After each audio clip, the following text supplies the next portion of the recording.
सब्र और शुक्र का मफ़हूम, अहमियत और फ़जीलत।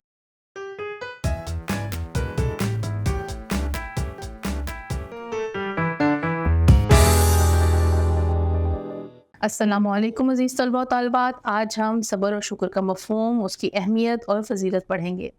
सब्र का लफ्ज़ी मायने है ख़ुद पर काबू रखना, बर्दाश्त करना और साबित कदम रहना। दीनी इस्तिलाह में सब्र से मुराद है राह हक़ में आने वाली मुश्किलात और मसाइब को हौसले से बर्दाश्त करना, उस पर साबित कदम रहना और अल्लाह ताला से शिकवा ना करना है। और ऐसा ये सिर्फ जिस्म पाई जाती है उसे हम साबिर कहते हैं। इसी तरह किसी के एहसान और अता करदा नेमतों को का दिल से एतराफ़ करना और ज़बान और अमल से उसका इजहार करना शुक्र कहलाता है, और जिस ज़ीरो में ये सिर्फ पाई जाए उसे शाकिर कहते हैं। सब्र और शुक्र दोनों बहुत उम्दा खूबियाँ हैं और इसकी अहमियत और फ़जीलत का अंदाज़ा इस बात से लगाया जा सकता है कि अल्लाह ताला ने कुरान मजीद में बहुत से मुकामात पर सब्र और शुक्र करने का हुक्म दिया है, और इसके अलावा साबरीन और शाकिरीन के लिए अल्लाह ताला ने दुनिया और आखिरत में अजर व सवाब का वादा किया है। कुरान मजीद में सूरह अहकाफ में अल्लाह ताला नबी करीम सल्लल्लाहु अलैहि वसल्लम को इरशाद फरमाता है कि फ़स्बिर कमा सबरा उलुल अज़्म मिनर रुसल, कि और आप सब्र कीजिए जिस तरह के अज़म और हिम्मत वाले रसूलों ने सब्र किया। इसी तरह सूरत अल-बक़रा में इरशाद होता है या अय्युहल्लज़ीना आमनू इस्तईनु बिस्सब्रि वस्सलात, कि ए ईमान वालो नमाज और सब्र के ज़रिए मदद तलब करो।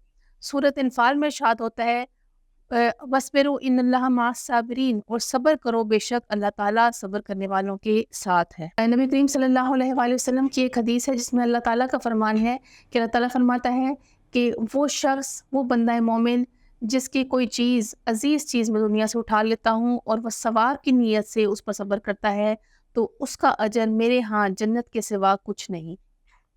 यानी अगर इंसान सब्र करे अल्लाह ताला की तरफ से आने वाली किसी आजमाइश पर, तो अल्लाह ताला भी उसको बदले में जन्नत जो है वो अता करेगा। इसी तरह दूसरी सिर्फ जिसके बारे में हम पढ़ रहे हैं वो है शुक्र, और शुक्र है किसी एहसान करने वाले, किसी नेमत देने वाले की नेमत का इजहार करना जो है वो शुक्र कहलाता है। कुरान मजीद में सूरह अल-बक़रा में इरशाद होता है लइन शकरतुम लाज़ीदन्नकुम व लइन कफ़रतुम इन्न आज़ाबी लशदीद, कि अगर तुम शुक्र अदा करोगे तो मैं तुम्हारी नेमतों में इजाफा कर दूंगा, और अगर तुम नाशुक्री करोगे तो मेरा अजाब जो है वो शदीद है, यानी सख्त अजाब देने वाला हूँ नाशुक्री पर। इसे मालूम होता है कि शुक्र करना जो है वो हमारी नेमतों में मज़ीद इजाफा कर देता है और हमारी नेमतों को बढ़ावा देता है, जबकि अगर हम नाशुक्री करेंगे तो हम अल्लाह ताला के सख्त अजाब के मुस्तहिक हो सकते हैं। इसी तरह सूरत अल-बक़रा में इरशाद होता है या अय्युहल्लज़ीना आमनू कुलू मिनत तय्यिबाति मा रज़क़नाकुम वश्कुरु लिल्लाहि व इन कुंतुम इय्याहु ताबुदून, कि ए ईमान वालो जो पाकीज़ा रिज़्क़ हमने तुम्हें दिया है उसमें से पाकीज़ा चीज़ों को खाओ और अल्लाह ताला का शुक्र अदा करो अगर तुम उसी की इबादत करते हो। इस तरह सूरह लुक़मान में इरशाद होता है कि हमने लुक़मान को हिकमत और दानाई अता की, और वो कहता है कि अल्लाह ताला को शुक्र अदा करो, कि अल्लाह ताला का शुक्र अदा करने से तुम्हारा ही फ़ायदा है, और अगर तुम नाशुक्री करोगे तो अल्लाह ताला बेनियाज और सज़ावार हम्द है। इसी तरह हम अहादीस में देखते हैं तो मालूम होता है कि नबी करीम सल्लल्लाहु अलैहि वसल्लम ने इरशाद फरमाया कि जिस शख्स को 4 चीज़ें अता की गई उसे दुनिया और आखिरत की भलाई अता कर दी गई। उसमें सबसे पहले शुक्र करने वाला दिल, ज़िक्र करने वाली ज़ुबान, सब्र करने वाला बदन, और अपने आप और अपने शौहर की माल की हिफाजत करने वाली औरत। इसी तरह नबी करीम सल्लल्लाहु अलैहि वसल्लम के बारे में हज़रत आयशा रज़ियल्लाहु तआला अन्हा रवायत करती हैं कि नबी करीम सल्लल्लाहु अलैहि वसल्लम रात भर क़याम करते, यहाँ तक कि आपके पाँव मुबारक फट जाते।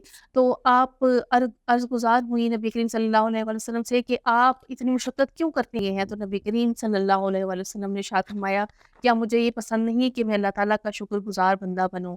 यानी अल्लाह ताला के नबी किसी जन्नत के हसूल की खातिर या किसी गुनाह के इस्तग़फ़ार की खातिर नहीं, बल्कि अल्लाह के शुक्र की नीयत से जो है वो अल्लाह ताला की रात भर क़याम में गुजारते थे और अल्लाह ताला के आगे सजदा रेज़ रहते थे।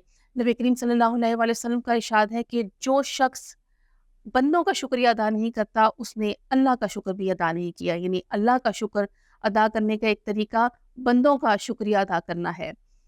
نبی کریم صلی اللہ علیہ وآلہ وسلم کا ارشاد ہے کہ اگر کسی شخص کو کوئی ہدیہ ملے اور وہ اس کا تذکرہ کرے تو اس نے اس کا شکریہ ادا کیا، اور اگر وہ اسے چھپائے تو اس نے اس کا انکار کیا۔ یعنی اگر ہم اللہ تعالیٰ یا اس کے کسی بندے کی طرف سے ملنے والی نعمت اور احسان کا تذکرہ کرتے ہیں تو اس کا مطلب ہے کہ ہم نے اس چیز کا، احسان کا شکریہ ادا کر دیا ہے، اور اگر ہم اس کو چھپاتے ہیں، یعنی اس احسان کو چھپا رہے ہیں، تو وہ اس کا انکار کرنے کے مترادف ہے۔